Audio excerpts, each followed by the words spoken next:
Bienvenidos a Acho, ¿qué dices?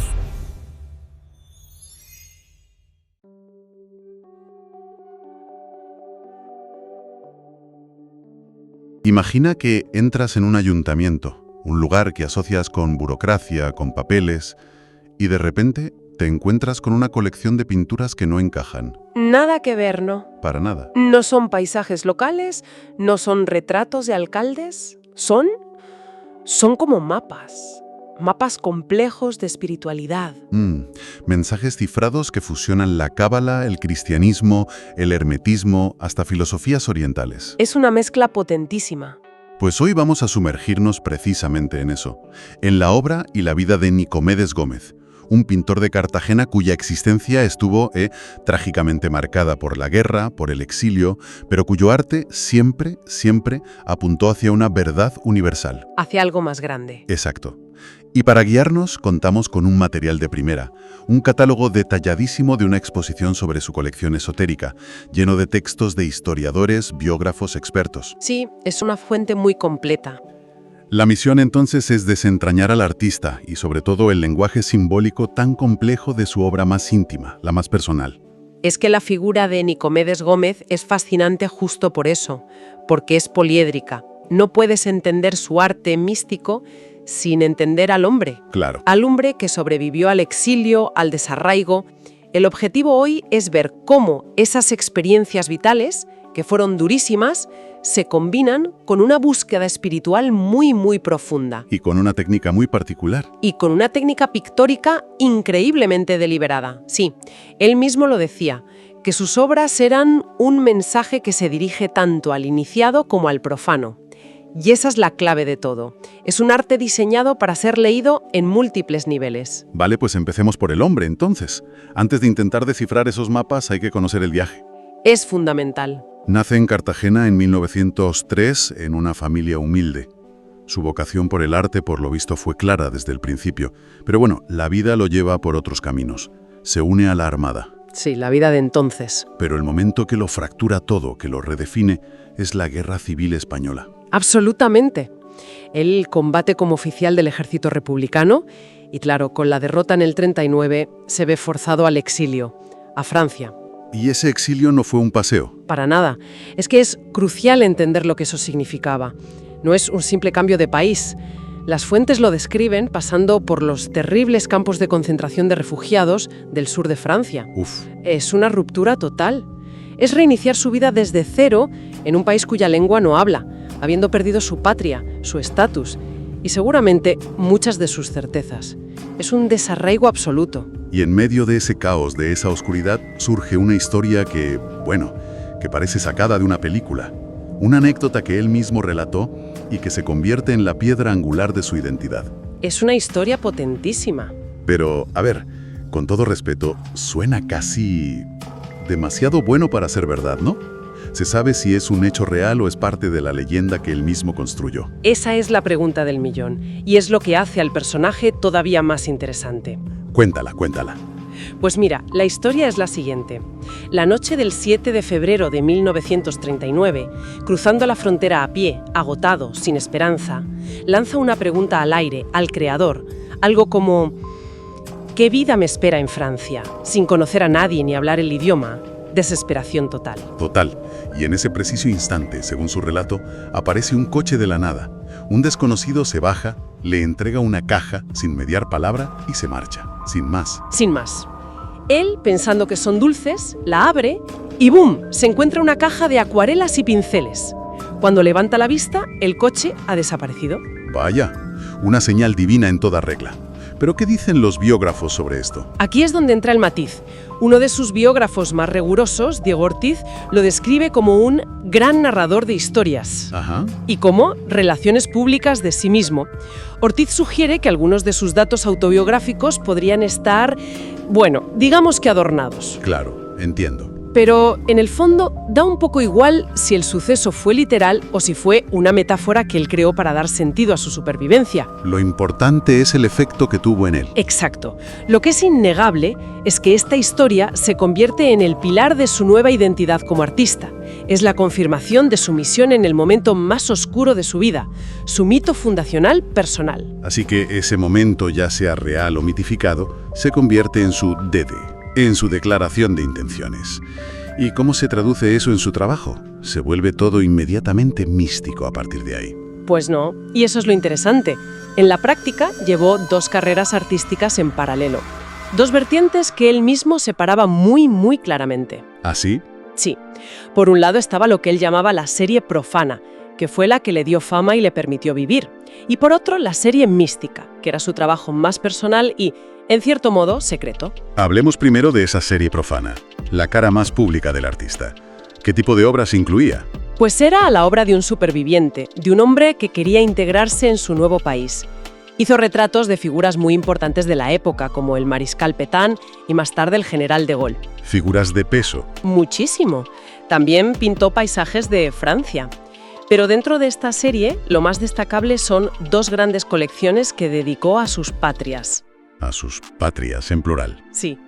A España, la que él llamaba La Grande, le dedicó una serie de 186 dibujos sobre el Quijote. Vaya. Esta colección le dio una fama considerable en el sur de Francia. Imagina el simbolismo. Un exiliado español reinterpretando la mayor obra de la literatura española en tierra extraña. Tiene una potencia enorme, desde luego. ¿Y la otra patria? Su Cartagena natal, a la que llamaba La Chica, le dedicó una serie sobre su Semana Santa, y esta colección tuvo una proyección internacional increíble. ¿Ah, sí? En 1963, la radiotelevisión francesa le dedicó un reportaje, lo cual era algo, inaudito para un artista español exiliado en ese momento. Esta serie profana nos muestra a un hombre que busca el éxito, el reconocimiento, que se labra un nombre. Pero mientras este Nicomedes Gómez público triunfaba, existía otro en la intimidad de su estudio. Exacto. El de la serie mística. Aquí es donde encontramos su búsqueda más profunda, ¿verdad? Esto no era una pose, esto era el núcleo de su ser. Totalmente. Su implicación en órdenes esotéricas era muy seria y profunda. Las fuentes confirman que fue miembro de la masonería y no un miembro cualquiera, ¿eh? ¿A qué te refieres? Alcanzó el grado 33, que es el más alto del rito escocés antiguo y aceptado. Esto implica un nivel de compromiso filosófico y de liderazgo dentro de la orden muy elevado. No era un aficionado. Aramada también perteneció a la orden martinista tradicional y de forma muy significativa a la antigua y mística orden Rosacruz, Amorc, desde 1956. Entonces, su obra mística no es simplemente arte con temática religiosa. Es otra cosa. Es otra cosa, exacto. Es un intento deliberado de crear lo que se conoce como arte sagrado. Él mismo lo explicaba con una frase que es la clave para entenderlo todo. A ver. Decía que el iniciado lee su contenido y formas como si fuera un libro, mientras que al profano se le presenta un trabajo armónico, equilibrado y artístico que le haga sentir el mensaje. Un diseño de doble propósito. Eso es. Una persona puede ver una pintura bella y equilibrada y otra, una hoja de ruta espiritual. Me encanta esa idea. De hecho, el comisario de la exposición, Luis Artés, lo describe como una gigantesca tirada de tarot, que debemos intentar leer. Así que, si queremos ser iniciados por un momento, ¿cuáles son las claves para empezar a leer estas cartas? Para entender este lenguaje. Pues la primera clave, y la más importante, está en la estructura invisible de los cuadros. La estructura invisible. Sí, el análisis compositivo de Isidro Pérez, que se incluye en el catálogo, revela algo fundamental. El uso recurrente, casi excesivo, del triángulo isósceles y la composición piramidal en toda su obra esotérica. Una estructura piramidal, ¿y eso por qué? ¿Es solo una cuestión estética de equilibrio? Aporta equilibrio y estabilidad visual, sí, claro, pero su función principal es simbólica. El triángulo es un símbolo ancestral de ascensión. Vale. En sus cuadros, la base ancha suele representar el mundo terrenal, lo material, a veces el caos, y a medida que la mirada sube hacia el vértice superior, se asciende jerárquicamente hacia lo divino, lo espiritual, el orden. Ah, claro. Esta estructura genera una sensación de permanencia, de eternidad, y utiliza una simetría muy marcada, con un eje vertical central, para transmitir calma, reposo. Es como el andamio invisible sobre el que construye todo su universo espiritual. Vale, ese andamio invisible es la clave. ¿Podemos probar esa teoría en una de sus obras principales? ¿Se sostiene, por ejemplo, en un cuadro como El Templo del Hombre o Conócete a ti mismo? Se sostiene a la perfección. Ese cuadro del 65 es una fusión de tradiciones increíble. Solo el título ya promete. Totalmente. Es una referencia directa a la máxima griega del templo de Apolo en Delfos. La composición, una pirámide perfecta. Pero mira lo que hay dentro. ¿Qué vemos? El eje central es un caduceo de Hermes, el símbolo hermético por excelencia. Pero está superpuesto a una columna vertebral humana. Y a lo largo de esa columna representa los 7 chakras de la tradición hindú. Increíble.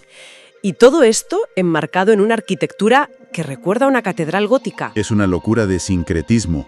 Es como si quisiera decir que todas las grandes tradiciones espirituales apuntan a la misma verdad. Ese es el mensaje. El mensaje es potentísimo. El cuerpo humano es el verdadero templo divino. El microcosmos que refleja el macrocosmos. Exactamente. Y si el templo del hombre es un manifiesto, la obra que mejor encapsula todo su sistema de pensamiento es la Catedral del Alma, del 63. La que está en California, ¿no? Esa misma. No es casualidad que esta pintura fuera adquirida por la Orden Rosacruz y se exhiba permanentemente en su sede mundial de San José. Es que la obra es, en esencia, la visualización de un ejercicio místico Rosacruz. Un ejercicio. Sí, uno llamado el contacto con el Sanctum Celestial. ¿Un mapa visual para la meditación? Eso suena increíblemente denso. Si estuviera parado frente a ese cuadro, ¿por dónde empezaría? Mis ojos no sabrían a dónde ir. Pues empezarías por abajo, que es por donde empieza el viaje espiritual que él propone. Vale. En la base del cuadro hay una escalinata de color tierra, un siena quemada. Si te fijas bien, hay rostros horribles, casi demoníacos, mirando hacia abajo. Esto simboliza el ser humano no espiritualizado, anclado a lo material, a las pasiones bajas. El punto de partida es el corazón del cuadro. Dentro hay una cruz y 3 velas encendidas. Para los Rosacruces, estas velas simbolizan la Trinidad cósmica: luz, vida y amor. Luz, vida y amor. Es el punto de equilibrio, el centro del ser iluminado. Y finalmente, la aguja de la torre superior que se eleva hacia un sol radiante. ¿Qué simboliza? Las fuentes la describen como la fuga del espíritu humano hacia la luz de lo divino, como una especie de espina dorsal cósmica que conecta al hombre con Dios. Es, en definitiva, un manual visual de alquimia espiritual. Eso es, la transformación de la materia base, del plomo de nuestro ser, en el oro del espíritu. Es asombroso. Una densidad de significado brutal. Y este patrón se repite. Pienso en otra obra muy potente visualmente que se menciona en el catálogo, Los 4 jinetes del Apocalipsis. La composición piramidal vuelve a ser clarísima. En la base, el caos, la guerra, la destrucción de los jinetes. Y a medida que la mirada asciende, se pasa por símbolos de iluminación hasta llegar al vértice. Al punto focal divino. A ese punto focal, un símbolo de Dios en el cenit rodeado de estrellas. Es siempre el mismo viaje, del caos terrenal al orden divino. Siempre. Es una constante en toda su obra mística. Una búsqueda incesante del orden primordial. Entonces, si damos un paso atrás y miramos el conjunto, ¿qué significa todo esto? Tenemos a un artista que vive en carne propia la desintegración de un país en una guerra, la brutalidad de los campos de refugiados, el desarraigo del exilio. Una vida marcada por el caos. Totalmente. Y dedica la parte más íntima y sentida de su obra a buscar y representar obsesivamente la unidad, la armonía, la conexión universal. Es como si construyera con sus pinceles el mundo ordenado y estable que la realidad le había negado. Y eso nos lleva a la gran dualidad del personaje, que es fascinante, porque las fuentes lo describen, por un lado, como un hombre muy sociable, un gran relaciones públicas. El de los retratos a De Gaulle. Ese, encantado de recibir premios y condecoraciones, de codearse con la alta sociedad francesa. Pero esa personalidad pública convivía con el místico que pasaba noches enteras en su estudio meditando, estudiando textos sagrados y buscando la unión con un principio superior. No eran dos hombres distintos. No, era uno solo, con una complejidad y una riqueza de matices tan grande como la de sus pinturas. Esa tensión entre el hombre público y el buscador privado es clave. Y hay otra tensión interesante en su obra, que es la de su estilo. Sí, es muy llamativo. En pleno siglo XX, el siglo de las vanguardias, de la ruptura, de la abstracción, él elige ser un pintor figurativo, casi matemático en su composición, anclado en una tradición simbólica milenaria. Y esa elección es una declaración de principios en sí misma. No es que no conociera las vanguardias, vivía en Francia, el epicentro de todo aquello. Claro, no era por ignorancia. Para nada. Es una reacción consciente contra lo que él percibía como el materialismo, el caos y la falta de rumbo espiritual del mundo moderno. Mientras muchos artistas buscaban romper con el pasado, Nicomedes buscaba reconectar con una verdad eterna. Su arte es una forma de resistencia. Una reivindicación de la búsqueda interior frente al ruido exterior. Totalmente. Hay un texto en el catálogo, el último, que describe su obra como una expresión de la necesidad del eterno retorno a aquello que un día fuimos, felices habitantes de un paraíso infinito. Y esto nos deja con una reflexión final. Si consideramos que este arte, tan ordenado, tan simétrico, tan espiritualmente unificado, nace de la experiencia directa del caos, de la guerra y del desarraigo, cabe preguntarse: ¿es la creación de mundos ideales y simbólicos una forma de sanar las heridas de un mundo real y fracturado?